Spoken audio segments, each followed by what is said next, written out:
ஒருமுறை ரமண மகரிஷி மரத்தடியில் அமர்ந்து சந்திக்க வந்தவர்கள் கேள்விகளுக்கு பதிலளித்துக் கொண்டிருந்தார்.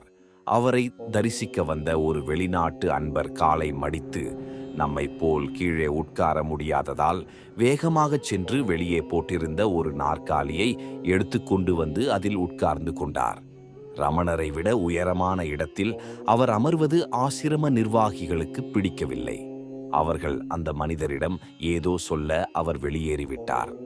இதை கவனித்த ரமணர் என்ன என்று விசாரிக்க அவர்கள், உங்களை விட உயரமான இடத்தில் உட்கார வேண்டாம் என்று கேட்டுக்கொண்டோம் என்று சொல்ல, ரமணர் மரத்தில் அமர்ந்திருந்த ஒரு குரங்கை காண்பித்து, இதுவும் என்னை விட உயரத்தில தானே இருக்கு, இதை என்ன செய்ய போறீங்க என்று வேடிக்கையாக கேட்டு, இதில் உயர்வென்ன தாழ்வென்ன என்று சொன்னார்.